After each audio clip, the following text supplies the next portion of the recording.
Hi everyone. Earthquake forces की एक series चल रही है हमारी। अर्थक्वेक फोर्सेस वो फोर्सेस होते हैं जो कि ज़मीन में वाइब्रेशन की वजह से आते हैं। ज़मीन में वाइब्रेशंस प्रोड्यूस होती है जो एक रैंडम मोशन की तरह होता है। रैंडम मोशन आप यूँ समझ सकते हो कि हमें पता ही नहीं होता कि बिल्डिंग ये जो अर्थ है ये किस तरह से मूव हो रही है या वाइब्रेट कर रही है। तो आसानी के लिए हम क्या करते हैं, हम किसी भी सिस्टम को जो जिसमें मोशन होता है, हम यूजुअली उनको थ्री कंपोनेंट्स में रिजॉल्व करते हैं। और एक्स वाई जी जैसे हम पढ़ते रहते हैं, तो यहाँ पे भी हम जो भी यहाँ पे चूंकि रैंडम मोशन है एक, तो इसको रिजॉल्व करने के लिए हम इसको तीन कंपोनेंट्स में रिजॉल्व करते हैं। तो उसमें से दो हॉरिजॉन्टल कंपोनेंट्स होते हैं और एक वर्टिकल कंपोनेंट होता है। हॉरिजॉन्टल कंपोनेंट एक्स और वाई हम यूजुअली लेते हैं जो कि हॉरिजॉन्टल टू अर्थ होते हैं। उसके बाद एक वर्टिकल मोशन होता है या एक वर्टिकल कंपोनेंट होता है जो कि वर्टिकल टू अर्थ होता है।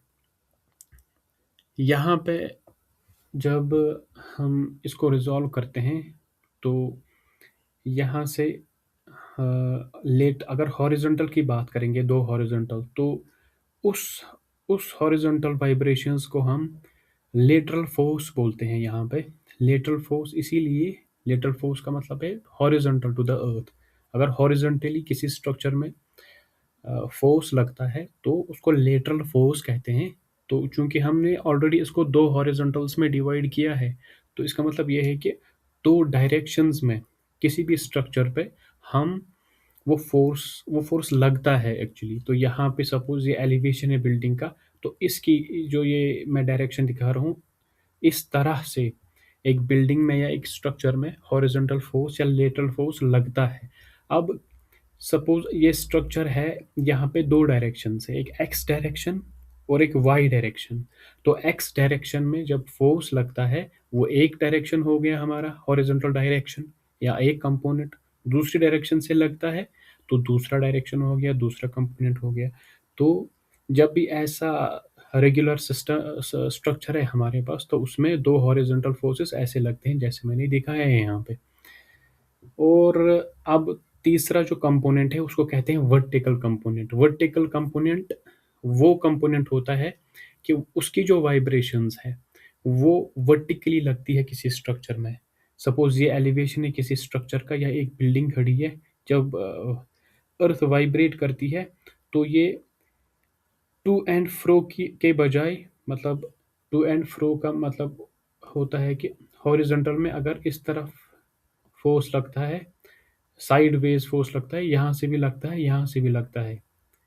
ये एक टू एंड फ्रो मोशन होता है हॉरिजॉन्टल के केस में। हॉरिजॉन्टल के केस में क्या होता है कि वो अर्थ इस तरफ और इस तरफ, मतलब कभी इधर कभी उधर मूव करती रहती है, इधर उधर साइडवेज।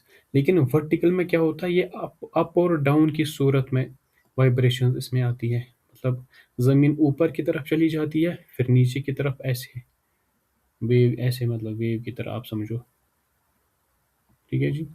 तो यहाँ पे जो वर्टिकल कंपोनेंट होता है इस वाइब्रेशन का, वो भी हम कंसिडर करते हैं बिल्डिंग्स में। मतलब हॉरिजॉन्टल कंपोनेंट जो होता है ये प्रिडोमिनेंट होता है अर्थक्वेक के केस में। जब भी ज़मीन हिलती है तो हॉरिजॉन्टली ये ज़्यादा हिलती है इसकी निस्बत, वर्टिकल की निस्बत।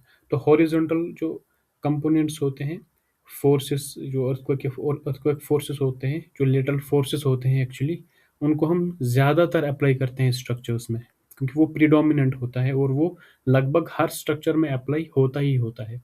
लेकिन वर्टिकल जो कंपोनेंट है वो हम उसकी कुछ कंडीशंस होती है, अगर वो फुलफिल हो जाती है तो तभी हम वर्टिकल कंपोनेंट का इस्तेमाल करते हैं, या वर्टिकल कंपोनेंट जो वर्टिकल वाइब्रेशंस है, वर्टिकल फोर्सेस है, वो हम फिर लगाते हैं बिल्डिंग में, या उसको उस हिसाब से डिज़ाइन करते हैं। तो यहाँ पे कुछ कंडीशन है, तो उन कंडीशंस को हम थोड़ा सा देखेंगे। सबसे पहली कंडीशन ये है कि जो हमारे जो स्ट्रक्चर है वो लोकेट है अगर सेस्मिक जोन 4 और 5 में।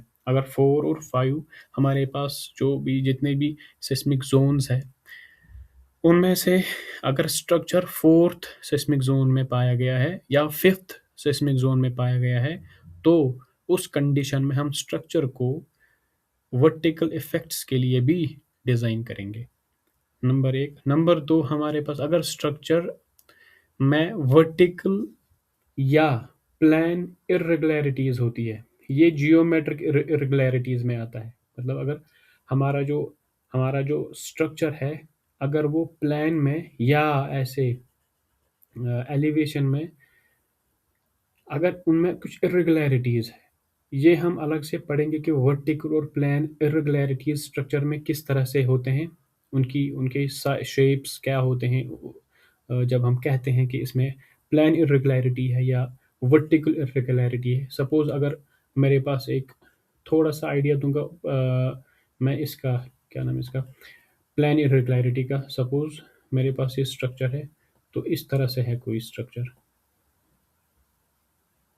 प्लान में ये पूरा रेगुलर नहीं है, मतलब इसकी सीधी-सीधी शेप नहीं है, बल्कि इर्रेगुलर शेप है इसकी। तो अगर ये कोई कंडीशन है हमारे पास प्लान में, प्लान उसका उस तरह नहीं है जैसे रेगुलर बिल्डिंग का या रेगुलर स्ट्रक्चर का होता है, तो उस वक़्त हम वर्टिकल जो कंपोनेंट है अर्थक्वेक का, वो हम कंसीडर करेंगे और उसको उस हिसाब से डिज़ाइन करेंगे। या वर्टिकल इर्रेगुलरिटी भी होती है, मतलब स्ट्रक्चर सीधे-सीधे खड़ा नहीं है। सीधे-सीधे खड़ा के बजाय ये कुछ इस तरह से है, मतलब इधर हुआ, कभी ज़्यादा निकला बाहर, ऐसा कुछ है। मतलब एलिवेशन में या वर्टिकली ये इर्रेगुलर है, रेगुलर स्ट्रक्चर नहीं है, इर्रेगुलर है। तो वहाँ पे भी हम इसको देखेंगे, वर्टिकल जो कंपोनेंट है अर्थक्वेक का, उस हिसाब से हम उसको डिज़ाइन करेंगे। जो हमारा नेक्स्ट है कंडीशन, वो ये है कि structure is rested on soft soil. अब अगर हमारा हमारा जो स्ट्रक्चर है, अगर वो रेस्ट कर रहा है सॉफ्ट सॉइल पे, सॉफ्ट सॉइल का मतलब है वीक है, वो सॉइल वीक है, दब जाती है, या उसमें मतलब वो अलग से पढ़ेंगे कि मतलब सॉइल्स किस टाइप के होते हैं और क्या-क्या उसमें इफ़ेक्ट्स आ जाते हैं। वो हम अलग से कुछ किसी लेक्चर में कवर करेंगे। फिलहाल आप ये याद रखें कि अगर हमारी जो सॉइल है वो वीक है, ठीक है? और वीक है, अगर उसी उसी पे है स्ट्रक्चर, तो वहाँ पे ये ज़रूरी है कि हम स्ट्रक्चर को देखें कि वर्टिकल में ये कैसा बिहेव करता है, तो वर्टिकल कंपोनेंट लेना वहाँ पे ज़रूरी है। उसके बाद जो नेक्स्ट कंडीशन है वो है ब्रिज। तो ये ब्रिज जो है, आपको पता ही है, जैसे हम पुल पुल बनाते हैं, ब्रिज बनाते हैं, तो जब भी हम कोई ब्रिज स्ट्रक्चर खड़ा करेंगे, तो उसके लिए हम इसको डिज़ाइन करते हैं वर्टिकल इफ़ेक्ट्स के लिए भी, ये ज़रूरी है कंडीशन।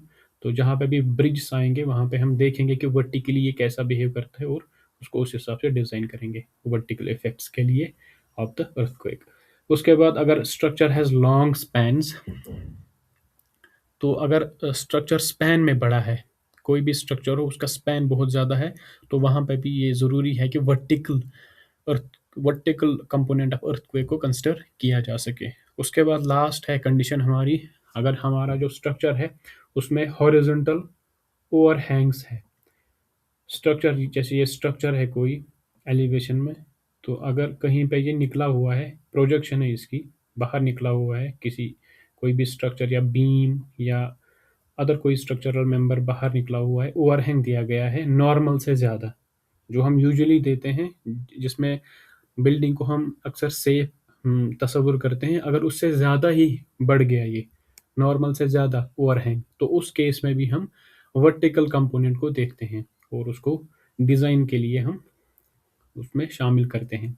तो ये कंडीशंस हैं कुछ, जब भी अर्थक्वेक फोर्सेस आते हैं, तो उसमें खाली मतलब 2 कंपोनेंट्स नहीं होते, जो ज़मीन है वो ऐसे भी करती है, मतलब टू एंड फ्रो डायरेक्शन में हॉरिजॉन्टली भी करती है वो वाइब्रेट, और वर्टिकली भी वो वाइब्रेट करती है। तो हमें सारी जितनी ये रैंडम मोशन होती है, उसको हम रिज़ॉल्व करते हैं 3 कंपोनेंट्स में से, एक्स, वाई, ज़ेड। 2 हॉरिजॉन्टल होते हैं, 1 वर्टिकल होता है। तो 2 जो हॉरिजॉन्टल है, वो तो मैंने समझा दिया आपको कि हॉरिजॉन्टल के केस में हॉरिजॉन्टली लगते हैं फोर्सेस बिल्डिंग के ऊपर, क्योंकि इसमें अब 2 डायरेक्शंस होते हैं, एक्स डायरेक्शन, वाई डायरेक्शन। तो हम यहाँ पे उस हिसाब से बिल्डिंग को डिज़ाइन करते हैं इन 2 हॉरिज़ॉन्टल फोर्सेस के अकॉर्डिंग। और एक वर्टिकल जो कंपोनेंट होता है अर्थ का, उसको भी हम शामिल करते हैं डिज़ाइन में, तब जब ये कंडीशन फुलफ़िल हो जाए। वो कंडीशन मैंने आपके सामने रखी है और पढ़ी है हमने। जैसे मतलब स्ट्रक्चर अगर 4 या 5th ज़ोन में है, तो हम उसको उसके लिए डिज़ाइन करते हैं वर्टिकल इफ़ेक्ट्स के लिए अर्थक्वेक के। तो हमारे पास जो अर्थक्वेक है, तो लेटरल फोर्स भी आते हैं इसकी वजह से, और वर्टिकल फोर्सेस भी लगते हैं इसकी वजह से, अर्थक्वेक की वजह से बिल्डिंग के ऊपर। अर्थक्वेक जो है वो बहुत ही इंपॉर्टेंट है स्ट्रक्चर्स के डिज़ाइनिंग में। और यहाँ पे हम अक्सर चूक जाते हैं। अर्थक्वेक रेजिस्टेंट स्ट्रक्चर्स आज मतलब बहुत ही कम है अगर हम देखें अपने इंडिया में।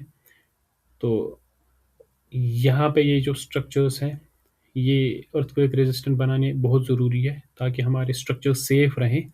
तो इसको समझने की कोशिश करते हैं। पहले अर्थक्वेक फोर्सेस को समझते हैं, कैसे लगते हैं बिल्डिंग में, कौन-कौन सी कंडीशन होती है। कैलकुलेशन में मैं आपकी मदद करूँगा इस वीडियो सीरीज़ के थ्रू। तो होप आपको कुछ समझ आया होगा। And thank you.